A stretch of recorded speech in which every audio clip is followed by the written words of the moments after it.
तो बच्चों पिछले लेक्चर में मैंने आपको क्या बता दिया था, बोलो, इनर्ट पेयर इफेक्ट और लैटिस एनर्जी और फजांस रूल। और अब जो बेसिक इनऑर्गेनिक केमिस्ट्री में मैं आपको बताने जा रहा हूं that is hydration energy, disproportionation और कॉम्प्रपोर्शनेशन। तो let us start hydration energy. पहले मैं आपको यहाँ पे जो बताने जा रहा हूँ दैट इज हाइड्रेशन एनर्जी। निश्चय नाम सुना हाइड्रेशन एनर्जी किसे कहते हैं, बोलो। हाइड्रेशन एनर्जी नहीं सुना है क्या? नहीं, बट वो तो डिहाइड्रेशन होता है। तो और ये हाइड्रेशन एनर्जी वाला जो टर्म है और लैटिस एनर्जी, ये दोनों टर्म जब हम जान जाएंगे और फजांस रूल से यानी करेंगे तो फिर हम डिसाइड करेंगे कि गिवन ग्रुप में सॉल्युबिलिटी कैसे वेरी करती है, कौन सा सॉल्युबल होगा इनऑर्गेनिक कंपाउंड वाटर में, कौन सा इनसॉल्युबल होगा। That will be decided by comparison of lattice energy, magnitude of lattice energy and hydration energy. लेकिन पहले हाइड्रेशन एनर्जी जाने तो हाइड्रेशन क्या है।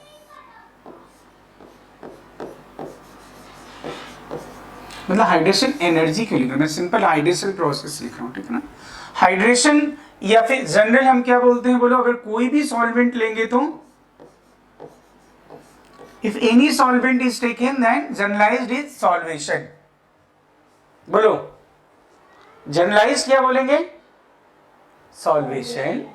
कोई भी सॉल्वेंट लेंगे तो अगर वाटर यूज करेंगे तब हाइड्रेशन बोलते हैं, ठीक है।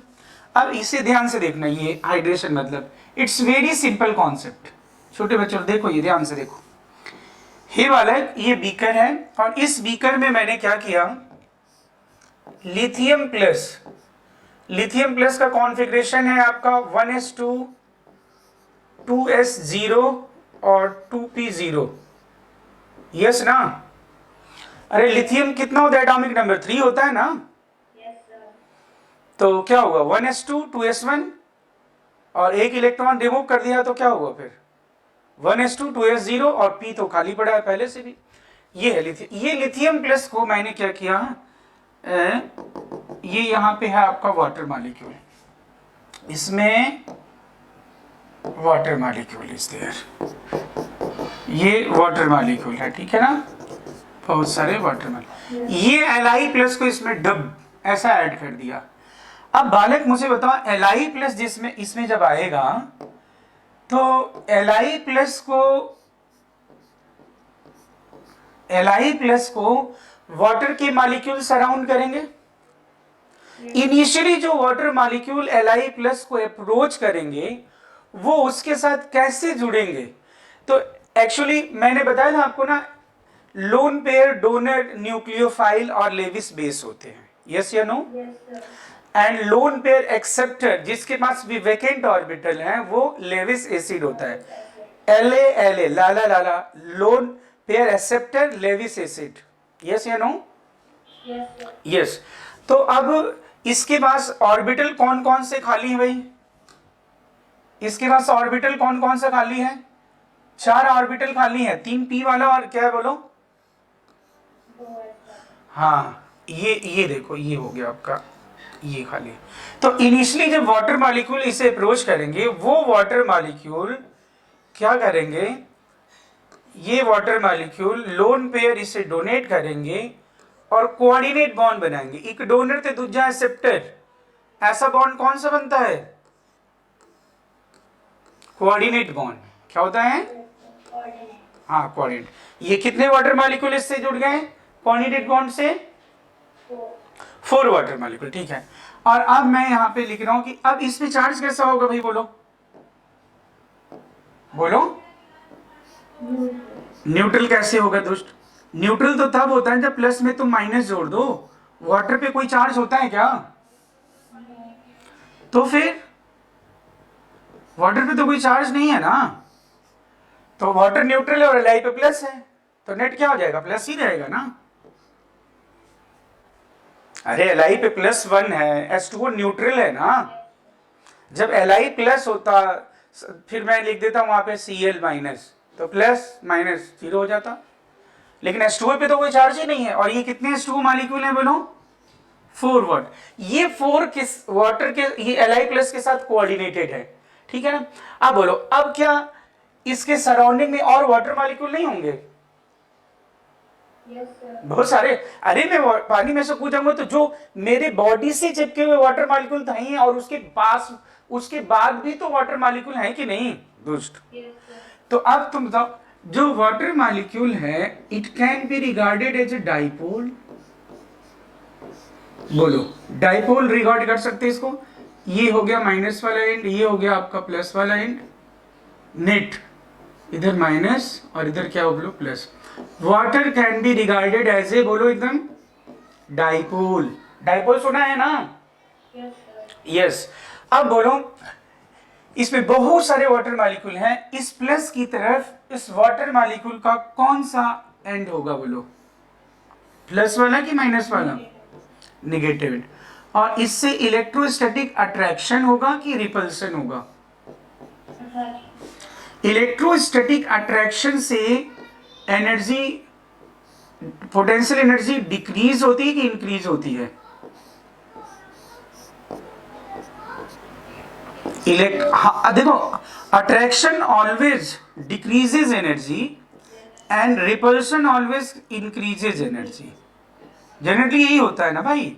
Yes, sir. हाँ। तो अब इससे क्या होगा, ये जो अट्रैक्शन, इलेक्ट्रोस्टैटिक अट्रैक्शन हो रहा है, इससे क्या होगा, हाँ ये हो रहा है इलेक्ट्रोस्टैटिक कूलॉम्बिक अट्रैक्शन हो रहा है, कूलॉम्बिक अट्रैक्शन। इससे क्या होगा भाई, इससे इस सिस्टम की एनर्जी क्या होगी बोलो? कम होगी कि ज्यादा होगी? कम होगी। ठीक है।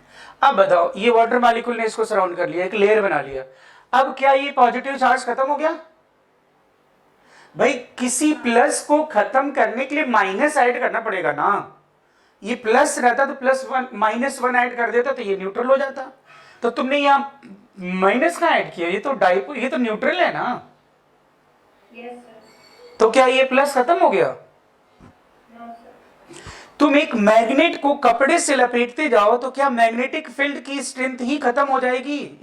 या फिर मैं एक बार कपड़ा लपेटा, दूसरी बार, तीसरी बार, चौथी बार, ऐसे 5 layer, 6 layer, 8 layer, magnetic field की स्ट्रेंथ तो एकदम जीरो ही हो जाएगी या इंटेंसिटी कम होती जाएगी? बताओ मुझे। Intensity कम होती जाएगी. अगर मैं मैग्नेट लिया और उस पर बहुत सारे आयरन के पाउडर डाला, M1 ग्राम, अब मैंने उस पर फिर कपड़ा लपेट दिया, फिर मैंने ऐसे पाउडर डाला M2 ग्राम, फिर और कपड़ा लपेटने के बाद M3 ग्राम, फिर और कपड़ा लपेटने के बाद M4 ग्राम। अब तो मुझे बताओ क्या होगा, ये M1 M2 M3 M4 में क्या रिलेशन होगा? फिर ये धीरे-धीरे बढ़ाएंगे. अरे क्या कर रही है? ज्यादा से ज्यादा कम करें. उनको मालूम है, जो आयरन पाउडर है पहले सबसे ज्यादा अट्रैक्ट हुआ होगा, ज्यादा मास चिपक गया होगा मैग्नेट में, फिर उसके बाद मैंने कपड़ा लपेट दिया, फिर उसके बाद मैंने थोड़ा सा कम होगा, फिर और मैंने एक कपड़ा लपेट दिया, फिर उसमें मैंने आयरन पाउडर डाला, तो क्या होता जाएगा, वो ज्यादा से ज्यादा वाटर, मतलब वाटर कह रहा हूँ, वो ज्यादा से ज्यादा अट्रैक्ट करेगा आयरन पार्टिकल्स को, कि कम का होता जाएगा। लेकिन जीरो नहीं होगा ना, वो एक पता नहीं कितने डिस्टेंस के बाद जीरो होगा, वो तो छोड़ो ना तुम। अब बोलो, अभी भी ये पॉजिटिव चार्ज वाटर मॉलिक्यूल को अट्रैक्ट करेगा कि नहीं? Yes, sir. यस, तो फिर लेयर बनेगा। हाँ, इस लेयर में वाटर मॉलिक्यूल थोड़े कम होंगे कि ज्यादा होंगे? फिर ऐसा बनता जाएगा, और ये जो बना है, अ solute is surrounded by a cage-like structure of solvent molecule. It is known as solvation, and if the solvent is water, then it is termed as a hydration, and the energy released during this process is known as solvation energy, and if water is there, then hydration energy. Yes, sir. और जब energy release हो रही है तो system कैसा होगा, stable या unstable? Energy, किसी भी सिस्टम की एनर्जी तुम कम करोगे ना तो सिस्टम क्या होगा, स्टेबलाइज होगा। Every system is trying to maximize its energy और मिनिमाइज इट्स एनर्जी। मिनिमाइज, तुम तो हमेशा याद रखो, ये एनर्जी वाला मतलब कॉन्सेप्ट क्या, कि ड्रॉपलेट्स बनती स्फेरिकल, एटम स्फेयर, अर्थ, ये सब tending to be sphere. Why? To minimise surface energy. Energy कम होगी, सिस्टम स्टेबल होगा, ध्यान रखो ये बात। तो ये हुआ भाई। तो ये आप बनाने, फिर मैं फीचर्स लिखवाऊं, बोलो भाई जल्दी से बोलो बालक। सर बना लिया। चलो आप फटाक से लिखो। The energy released during hydration is known as hydration energy.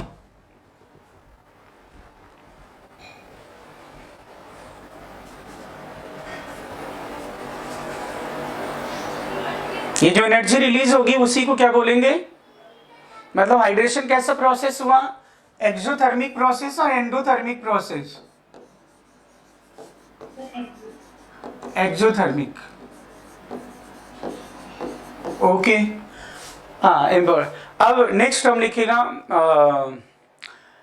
Due to solvation oblique hydration. Solvation generalise term है ना।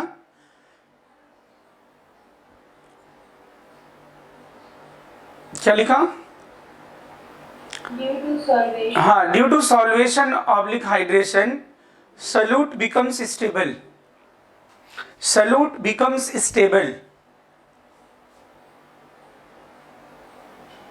लिख लिया? सॉल्यूट क्या हो जाएगा बोलो, स्टेबलाइज हो जाएगा। अब बेटा इसमें आपको एक चीज जाननी है, सॉल्वेशन हाइड्रेशन, मैं अब यहाँ सॉल्वेशन कैपेसिटी क्या बार बार बोलूं, हाइड्रेशन की बात बोल देता हूँ। Hydration capacity is directly proportional to, hydration capacity is directly proportional to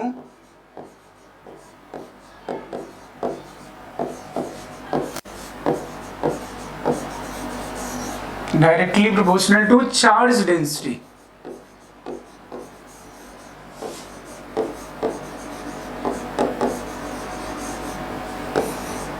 We can say inversely proportional to size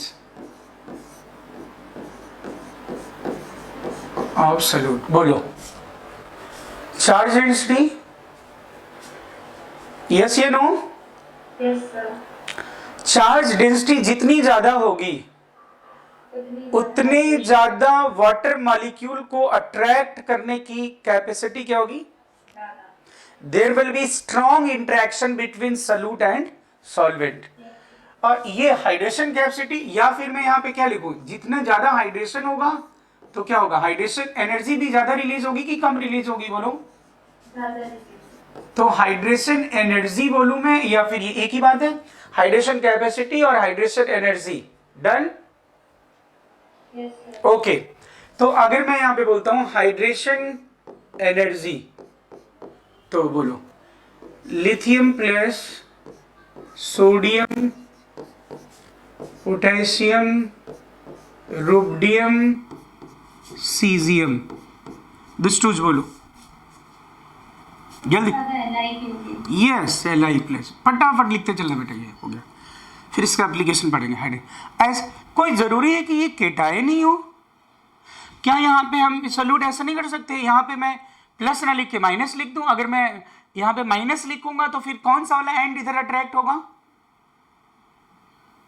plus वाला। अगर मैं x माइनस डाल दूं इसमें, x माइनस, तो वो पॉजिटिव वाला एंड हो जाएगा। तो सिमिलरली अगर मैं यहाँ पे लिख दूं फ्लोराइड, क्लोराइड, ब्रोमाइड, आयोडाइड, अब बोलो दोस्तों सेम, यस या नो? Yes sir. एक चीज और मैं यहां पे बोलना चाहूँ, मैं हाइड्रेशन एनर्जी लिखूं या फिर अगर मैं लिख दूं स्टेबिलिटी इन एक्वस मीडियम, क्या एक ही बात नहीं है?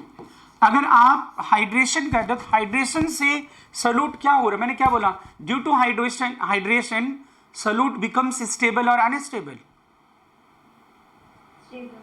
तो अगर मैं बोलूं हाइड्रेशन एनर्जी अरेंज करो, या फिर मैं कहूं stability in aqueous medium, stability in aqueous medium, क्या ऑर्डर सेम नहीं होगा? Yes sir. ऐसी बोल रही है, समझ रहे हो बात? सबसे ज्यादा जो घेरा बनेगा, घेरा समझते हो ना, सबसे ज्यादा जो गोल गोल ऐसे बनेगा वो किसके चारों तरफ बनेगा? Layers, Li+। और किसके? और ये जितना ज्यादा होता है वो सॉल्यूट उतना ज्यादा वाटर में क्या हो जाएगा? हाँ डिजॉल्व हो जाएगा। इसलिए जानते हो क्या होता है, इसके बारे में मैं फिर बोलूंगा। ये जो फ्लोराइड होता है ना, fluoride never can be precipitated because of its high hydration capacity, high solvation capacity. देखो एजी, ये सारे प्रेसिपिटेट होते हैं। देखो ये AgCl वाइट प्रेसिपिटेट होता है, कैसा? सिल्वर ब्रोमाइड, ये मैं Ag+ के प्रेजेंस में लिख रहा हूं अभी तुरंत। Ag+ अगर है तो AgBr, ये क्या होता है? ये पेल येलो होता है, इट इज पेल येलो। और ये मैं लिख दे रहा हूं बेटा AgI, ये डार्क येलो, मतलब येलो, मतलब लिख दूंगा येलो प्रेसिपिटेट, येलो प्रेसिपिटेट। लेकिन अगर मैं यहां पे लिख दूंगा Ag+ तो क्या लिखोगे तुम? No PPT। अब बोलो क्यों? बोलो। डिसॉल्व हो जाएगा। Due to high hydration capacity it never can be precipitated. आप कहोगे why it is, why high hydration capacity? तो कहना क्योंकि चार्ज डेंसिटी क्या है, बोलो ज्यादा है। एक तो मैं इसके लिए बोला, अभी स्टेटमेंट बोल देता हूं हाथों हाथ, और एक मैं प्लस पता किसके लिए बोलूंगा? Li+ की चार्ज डेंसिटी तो ज्यादा, हाइड्रेशन कैपेसिटी ज्यादा ही है, hydration energy. What you think about H+? सबसे छोटा कौन? H। H से भी छोटा कौन? जब तुम किसी से इलेक्ट्रॉन निकालते हो तो और वो क्या होता है, कॉन्ट्रेक्शन हो जाता है और छोटा हो जाता है। केटायन इज ऑलवेज स्मॉलर ना than neutral and anion. Cation हमेशा क्या होगा, बोलो छोटा ही होता है ना। हाइड्रोजन सबसे छोटा है, तुम एक इलेक्ट्रॉन उसमें से रिमूव कर दोगे तो H+ क्या होगा, और छोटा। चार्ज डेंसिटी कैसी होगी, बहुत ज्यादा। तो पता है क्या है, एक स्टेटमेंट आता है H+ never can exist as a independent, it always exist in hydrated form, solvated form हमेशा रहेगा। अगर H+, मैं अगर H+ हूं तो मैं H+, मेरी इंटेंसिटी इतनी ज्यादा है कि मैं अगल बगल इधर अगर वाटर मॉलिक्यूल है ना कुछ भी, तो मैं क्या करूंगा बोलो, अट्रैक्ट कर लूंगा and I am become solvated. ये मैं किसका लाइन बोल रहा हूं, तुम्हें मैं लाइन सुना दूंगा तो ज्यादा बेटर रहेगा, तो तुम्हें अच्छा लगेगा। देखो ये लाइन है निशिका, अच्छा उधर ले गए दोस्त, ये एनसीईआरटी की लाइन है। H+ always exist in hydrated form. सही लिखना है। अब मैं अभी दोनों लाइन लिखवा रहा हूं, पहले आपने ये लिख लिया कि नहीं? 2 पॉइंट यहां पे लिखवा रहा हूं मैं, 2 पॉइंट लिखिए यहां पे। ये पहले नोट कर लिया कि नहीं, जल्दी बोलो। Okay done. अब लिखो fluoride never can be precipitated, fluoride never can be precipitated, fluoride never can be precipitated. It is because of high hydration capacity. It is because of high hydration capacity.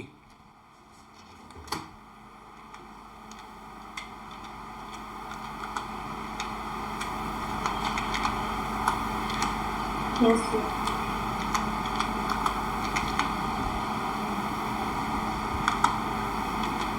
हाँ क्या लिखा बोलो? Fluoride never can be precipitated. It is because of high hydration capacity. हाँ hydration capacity. Okay नहीं, hydration capacity it is due to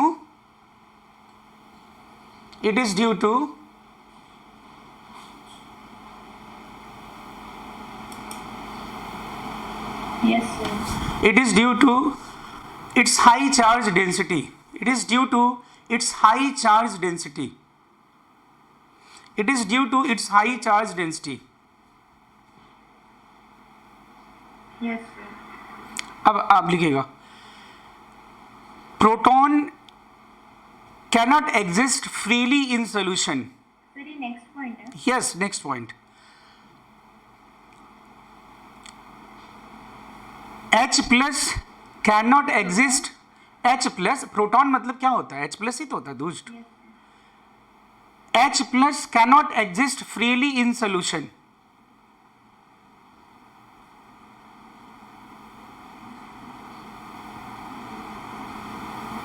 It always exists in hydrated form.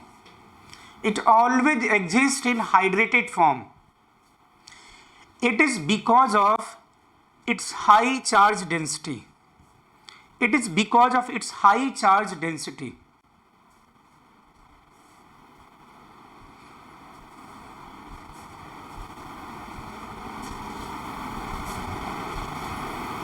H plus solution में कभी free नहीं रहता, हमेशा वो किस form में रहेगा, या तो हाइड्रेटेड बोलेगा या फिर बोलेगा एसोसिएटेड फॉर्म, मतलब वो सॉल्वेटेड फॉर्म में हमेशा रहेगा।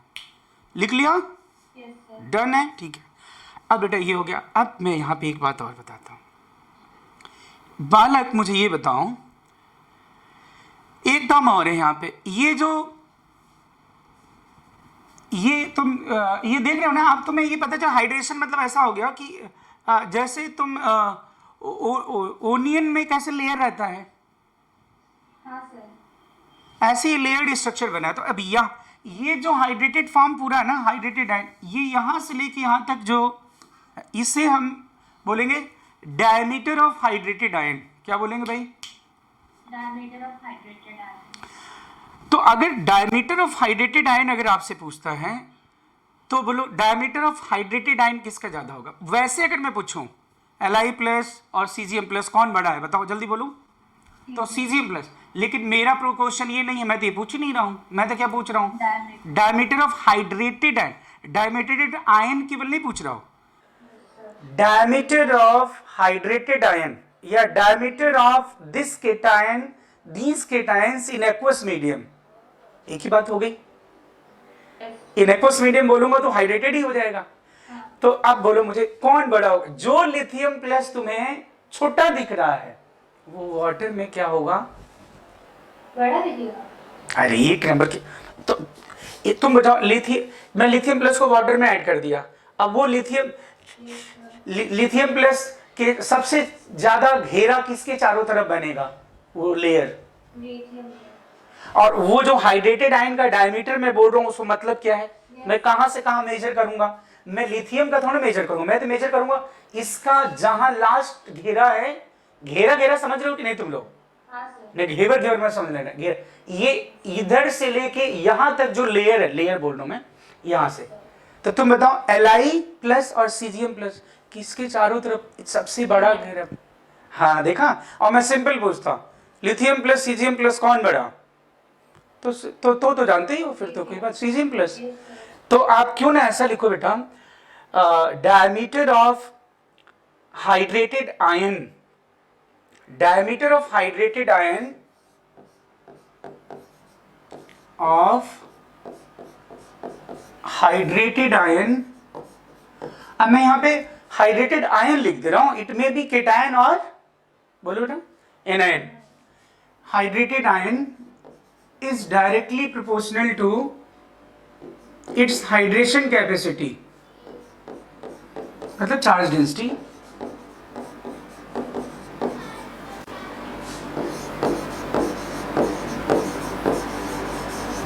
और ऐसा लिख दूं इट्स, ये रहने तो ये मैं लिख रहा हूं, ठीक है ना? बोलो अब बोलो। तो मैं अलग से क्या लिखूं? मैं यहां पे सिंपली इसी में नहीं लिख दूं, नहीं अलग ज्यादा वो हो जाएगा फिर।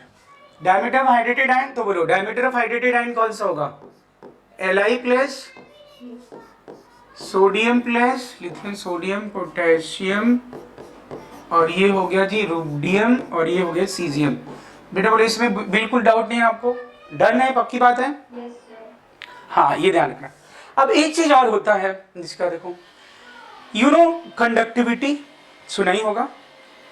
अरे कंडक्टिविटी फिजिक्स में सुना ही होगा। ऐसे तुम जानते हो सोल्यूशन का भी कंडक्टिविटी होती है, और सोल्यूशन में जो कंडक्टिविटी होती है उसके लिए रिस्पॉन्सिबल कौन होता है? आयंस रिस्पॉन्सिबल होते हैं, आयंस होंगे। जितना आयंस फ्री मूव करेंगे, है ना, जितना आयंस फ्रीली मूव करेंगे कंडक्टिविटी क्या होगी? ज्यादा होगी। यस या नो?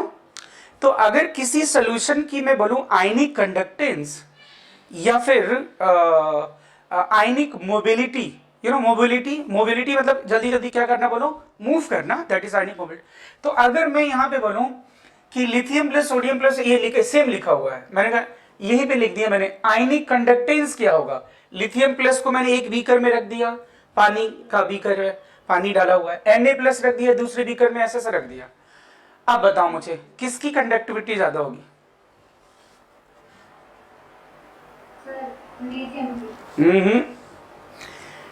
तब लिथियम प्लस तो, अच्छा तुम बताओ, bulky person and slim trim person कौन जल्दी जल्दी भाग सकता है, बताओ मुझे। तो पता क्या, सीजियम तुम्हें देखने से तो लग रहा है कि बड़ा नहीं, लेकिन एक्वस मीडियम में तो अलग हो जाएगा ना, एक्वस मीडियम। तो इसलिए ध्यान दें यहाँ पे मैं जो बोल रहा हूं कि आयनिक कंडक्टेंस ऐसे लिखना, आयनिक कंडक्टेंस, आयनिक कंडक्टेंस या फिर क्या लिखूंगा बेटा, आयनिक मोबिलिटी, आयनिक मोबिलिटी, ठीक है ना। तो अब बोलो क्या मैं ऐसा लिख दूं, it will be inversely proportional to hydration capacity, yes या नो? ये बात समझ में आ रही कि नहीं, बोलिए। क्योंकि जो आयन आपको छोटा दिख रहा था वो आयन एक्वस मीडियम में बड़ा हो जाएगा, हाइड्रेटेड हो जाएगा, तो वो मूव कैसे करेगा ज्यादा। तो इसलिए इसमें ऑर्डर क्या हो जाएगा, आप बोलो ऑर्डर क्या होगा, Li plus Na plus K plus rubidium plus और ये caesium plus. Is it clear? ये नोट कर लिया, जल्दी बोलो। डन है, नोट कर लिया? यस। हेलो, हाँ नोट कर लिया, आगे बढ़े जाए। ठीक है, अब बेटा मुझे बताओ, हाइड्रेशन कैपेसिटी जितनी ज्यादा होगी उतनी ज्यादा, उतना ही क्या होगा बोलो, सॉल्युबिलिटी क्या होगी बोलो, ज्यादा होगी, सही बात है। हाँ, क्योंकि हाइड्रेट होने का मतलब ही, अगर मैं कहता हूं तुम कि हाइड्रेट सॉल्युबल हो गया कोई, इसका मतलब कि जो, अगर मैंने क्या किया, से मैंने एल्काइल हैलाइड के मॉलिक्यूल लिए और मैं, अरे वैसे तो एल्काइल हैलाइड सॉल्युबल नहीं होता है, लेकिन मैं कहता हूं कि अगर मैं बोलता हूं कि सॉल्युबल हो गया, इसका मतलब एक एक RX को वाटर मॉलिक्यूल ने क्या किया बोलो, सराउंड कर लिया है। हाँ, ये ध्यान रहे, ऐसा एक एक मॉलिक्यूल को सराउंड कर लेना। तो आप ऐसा लिखिए, solubility of given compound in water,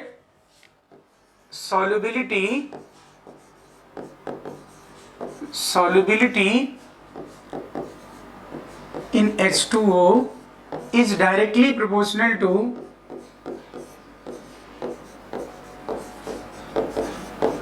hydration energy या फिर कैपेसिटी, एक ही बात है ना, एक ही बात है। मतलब आई मीन टू से कि हाइड्रेशन कैपेसिटी जितनी ज्यादा होगी, हाइड्रेशन एनर्जी मतलब एनर्जी उतनी ज्यादा रिलीज होगी, एक ही बात है ऐसा। तो सॉल्युबल ऐसा होगा। अब मैं यहाँ पे जनरली क्या होना चाहिए बोलो, अगर जनरली बोलो ग्रुप में नीचे लाने पे हाइड्रेशन एनर्जी क्या होगी? हाँ, डिक्रीज होगी, वेरी गुड, क्योंकि साइज क्या हो रहा है बोलो, बढ़ रहा है। नहीं, हाँ सही तो कह रहे हो, यस। हाँ इसमें कोई दिक्कत ही नहीं। लेकिन अब दो के एक्चुअली जब आप सॉल्युबिलिटी की बात करोगे, जैसे मान लो मैंने सॉल्युबिलिटी की बात करी कि ये ए मॉलिक्यूल हैं या फिर बहुत सारे ए मॉलिक्यूल हैं, ये ए मॉलिक्यूल है, इसको मुझे क्या करना है बोलो, वाटर में डिसॉल्व करना है इस मॉलिक्यूल को। तो अब मुझे ये बताओ, ये इसको डिसॉल्व करने का क्या मतलब है? अगर मैं ये कंपाउंड में एक मुट्ठी भी ये कंपाउंड लेके आऊं, तो मुझे ये बताओ आप कि ये कंपाउंड डिसॉल्व होना मतलब क्या? ये पूरा इतने सारे मॉलिक्यूल एक जगह इकट्ठे आपको वाटर में दिखेंगे? या फिर अच्छा ऐसा होता है, तुम एक मुट्ठी नमक डालते हो तो फिर तुम्हें एक मुट्ठी ऐसा दिखता है नमक क्या, या चीज सर? नहीं, एक्चुअली ये एक लैटिस में ये अरेंज रहेंगे ना। पहले तुम्हें ये जो इसके मॉलिक्यूल आपस में जुड़े हुए हैं, ए मॉलिक्यूल या फिर ये आपस में ऐसे जुड़े होंगे ना, ये एक कंपाउंड है, it is not element, compound है कोई, ठीक है ना। बोलो ये आपस में कुछ बॉन्ड से जुड़े होंगे, van der Waals force, hydrogen bond या फिर डाइपोल डाइपोल किसी से भी अटैच। तो पहले ये जो लैटिस है ना, आपको क्या करना पड़ेगा, लैटिस को क्या करना होगा, बोलो ये ब्रेक करना होगा, लैटिस को ब्रेक करना है, लैटिस को ब्रेक करना है। और लैटिस को ब्रेक करने के बाद यहां पे रखा आपने ये वाटर मॉलिक्यूल। अब ये एक मॉलिक्यूल यहां पे आया, अब इसको वाटर ने क्या किया, बोलो सॉलिड। अब ये दूसरा मॉलिक्यूल इधर आया, वाटर ने इसको, तीसरा, तुम मेरी बात समझ पा रहे हो, सॉल्युबल होने का क्या मतलब है? ऐसा मत सोचो तुमने इतना सारा ऐसे डाल दिया, वहां पे एक जगह बैठ गया, वाटर ने डिजोल्व, ऐसा है थोड़ा ना। पहले तो उस कंपाउंड में, कंपाउंड जो लिया आपने, उसका जो लैटिस, उस लैटिस को हमें क्या करना होगा, ब्रेक करके, बॉन्ड नहीं ब्रेक करना है। अगर मैं यहां पे लिखता हूं RX, तो क्या तुम R और X को तोड़ोगे? नहीं। अगर मैं अगर मैं RX लिख दिया जाऊं, अब तुम बात समझ गए क्या, मैं किसको तोड़ रहा हूं, RX के बीच के इंटरेक्शन को तोड़ रहा हूं कि RX को तोड़ रहा हूं? RX के इंटरेक्शन, हैं? इन दोनों के बीच के इंटरेक्शन। हाँ, मैं RX बॉन्ड को तो नहीं तोड़ रहा हूं ना। No sir. हाँ, ये समझ लो बात। तो ये मैं कह रहा हूं कि अगर ये सॉल्युबल कब होगा, अब इसमें बोलो, इस लैटिस को तोड़ने में एनर्जी हमें देनी होगी, ये कौन सी एनर्जी है? Okay, lattice energy. ये लैटिस एनर्जी, अगर लैटिस हमें देखो, लैटिस फॉर्मेशन होगा तब एनर्जी रिलीज होगी, दैट इज एक्सोथर्मिक टर्म, बोलो। Yes sir. और लैटिस ब्रेक करना पड़ रहा है तो हमें एनर्जी क्या करनी पड़ेगी? Sir endotherm. हाँ, तो लैटिस एनर्जी यहां पे जो होगा दैट इज एंडोथर्मिक, हमें एनर्जी देनी होगी। यहां पे अब तुम क्या कर रहे हो, बोलो, हाइड्रेशन। हाइड्रेशन कैसा प्रोसेस है? एक्सोथर्मिक। यस। अब हाइड्रेशन एनर्जी, अब मैं यहां पे लिख दूं हाइड्रेशन एनर्जी, तो निगेटिव में होगा टर्म, कोई भी यहां पे निगेटिव। अब तुम बताओ कब कोई चीज सॉल्युबल हो जाएगी वाटर में? वाटर में कब कोई चीज सॉल्युबल होगा, बोलो? कौन सा वैल्यू ज्यादा होना चाहिए, हाइड्रेशन एनर्जी की लैटिस एनर्जी? अच्छा, लैटिस एनर्जी। मैं तुम्हें एक ही बात तो बता, तो लैटिस एनर्जी होगी ज्यादा, तो फिर तुम तो लैटिस ब्रेक ही करने में ज्यादा एनर्जी देनी। मैंने हमेशा बताया प्रोसेस तब फिजिबल होता है, दो तरह की एनर्जी है। ये लैटिस एनर्जी वाला इनपुट है कि आउटपुट? ये मैंने किसी भी प्रोसेस को फिजिबल होने के लिए क्या बताया? हाँ, तो सॉल्युबल कब होगा? सॉल्युबल तो क्या लिखोगे, जब hydration energy greater than lattice energy. बोलो यस या नो? इनसॉल्युबल कब इनसॉल्युबल होगा? तो फिर लैटिस एनर्जी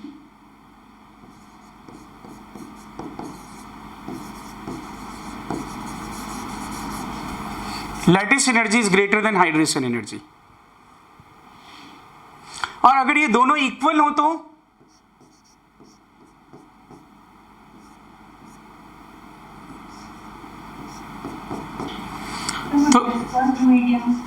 रिवर्सिबली सॉल्युबल होंगे, बोलेंगे।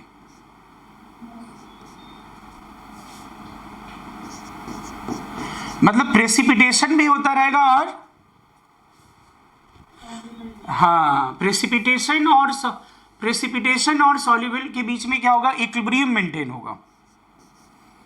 मतलब क्या होगा, बोलो, प्रेसिपिटेशन भी होता रहेगा और सॉल्युबल भी होता रहेगा, इक्विलिब्रियम में रहेंगे। बोलो ठीक है? Yes sir. ये डन है, नोट कर लिया? Yes sir. ओके। और अगर मान लो कभी जैसे लैटिस एनर्जी कांस्टेंट हो जा रही थी, तो हम किससे देख रहे थे, बोलो, थर्मल स्टेबिलिटी को? बाय कोवेलेंट नहीं, मतलब फजान्स रूल के अकॉर्डिंग आयनिक नेचर और कोवेलेंट, जो भी what ever it is, ionic nature होगा तो मोर थर्मली स्टेबल। अब अगर हाइड्रेशन एनर्जी कांस्टेंट हो जाए तो आप ऐसे लिखो, for the second group fluoride and hydroxide, ऐसा लिखना, for second group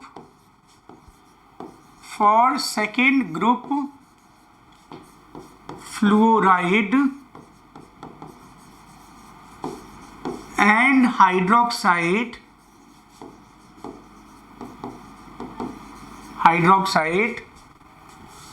hydration energy is nearly constant.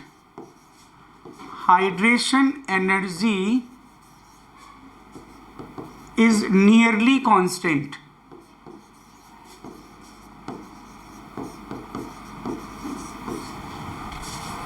In such cases,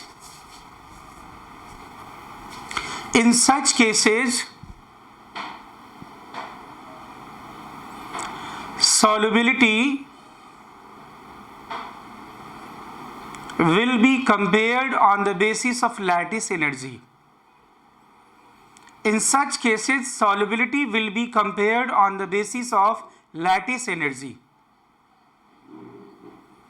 In such cases, solubility in water will be compared on the basis of lattice energy. लिखा क्या?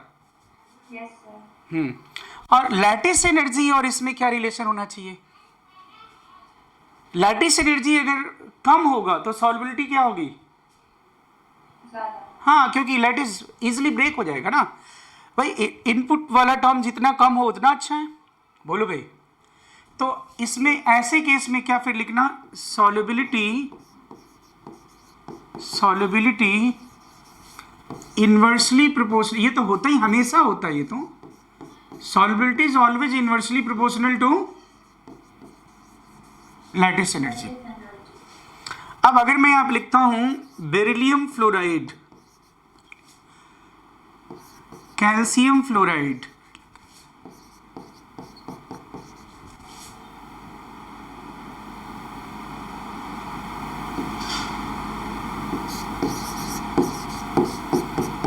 ये अब इसमें आपको पता चल रहा है कि क्यों कांस्टेंट होगा ये, क्योंकि मेजर कंट्रीब्यूशन हाइड्रेशन एनर्जी में किस साइड से है? फ्लोराइड से। फ्लोराइड तो सब में कॉमन है। ऐसे अगर मैं लिखूं, देखो तुम चार्ज डेंसिटी याद करो, इलेक्ट्रोनेगेटिविटी का जो ऑर्डर है वही चार्ज डेंसिटी है यार। इलेक्ट्रोनेगेटिविटी का ऑर्डर बोलो, फोन कॉल याद है? फोन कॉल सबसे ज्यादा एफ, फिर ओ। मैंने दो ही की तो बात की है, बोलो मैंने दो की बात की है। किसकी बात करी है बोलो? एक तो हाइड्रोक्साइड की और दूसरा किसकी बात करी है? बोलो ना, फ्लोराइड की। इन दोनों की चार्ज डेंसिटी ज्यादा होती है कि नहीं, बताओ मुझे। और चार्ज डेंसिटी ज्यादा होगी तो हाइड्रेशन कैपेसिटी ज्यादा होगी। मतलब ये जो कंपाउंड हमने लिया है, इन कंपाउंड्स में जो हाइड्रेशन एनर्जी को कंट्रीब्यूशन है वो किस साइड से ज्यादा है? फ्लोराइड और हाइड्रोक्साइड से। तो फ्लोराइड सब में कॉमन है तो हाइड्रेशन एनर्जी नियरली क्या हो जाएगी बोलो? सेम। हाइड्रोक्साइड सब में कॉमन है तो हाइड्रेशन एनर्जी, यानी ये जो मैंने लिखा हाइड्रेशन एनर्जी, इनका क्या है बोलो? नियरली। ये क्या है बोलो? नियरली हाइड्रेशन एनर्जी क्या है बोलो? ये सेम है, एनर्जी सेम। अब मैं कह रहा हूं कि नहीं तो फिर ठीक है। अब बताओ how we will compare then solubility in water. अब कैसे मैं सॉल्युबिलिटी इसकी देखूं बोलो? तो कैसे देखोगे सॉल्युबिलिटी? कितना आसान है फिर तो कैसे देखो बोलो? हैं? नहीं, फजांस रूल नहीं, लैटिस एनर्जी। यहां लिख दे लैटिस एनर्जी से। देखो ना, लैटिस एनर्जी और सॉल्युबिलिटी में क्या रिलेशन लिखा है। चलो अब लैटिस एनर्जी इसकी बताओ। मैं यहाँ पे ए बी सी लिख दे रहा हूं, चलेगा ना? ए बी सी डी, और सेम इसके लिए भी है। अब बोलो सॉल्युबिलिटी, चलो फटाक से बोलो। लैटिस एनर्जी ग्रुप में नीचे जाने पर डिक्रीज होती है ना? चलो डिक्रीज, तो लैटिस एनर्जी डिक्रीज होगी तो सॉल्युबिलिटी क्या होगी? हाँ, तो अब बोलो सॉल्युबिलिटी, बोलो ऑर्डर क्या होगा? ए बी सी और डी। बोलो डाउट है कोई?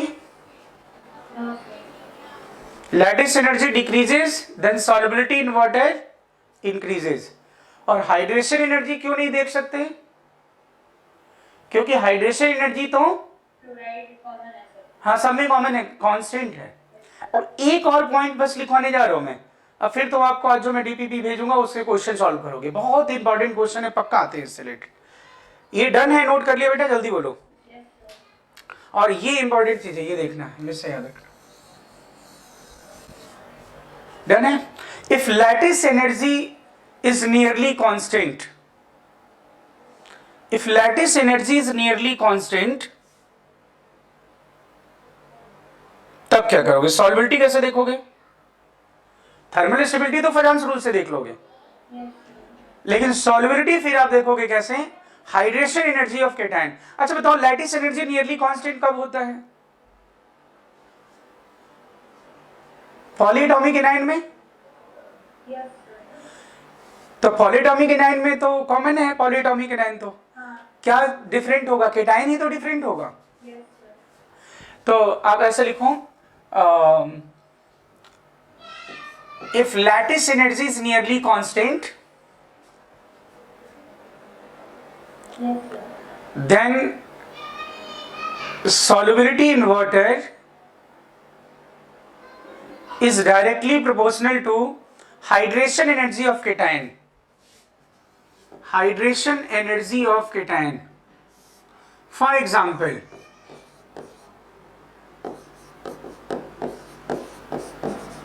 solubility of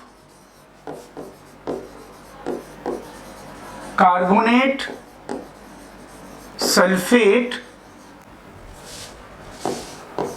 of second group element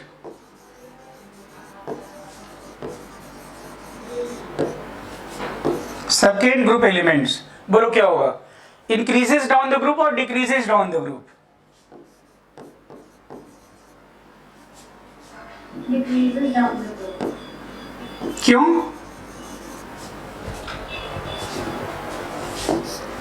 बोलो जल्दी से।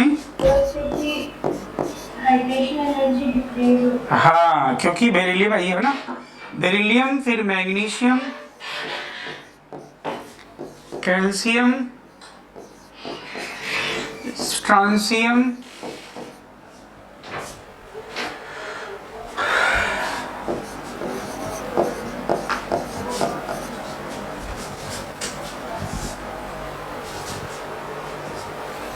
अब बोलो क्या ये हो जाएगा ऑर्डर? और सिमिलरली कार्बोनेट के लिए भी लिख लोगे?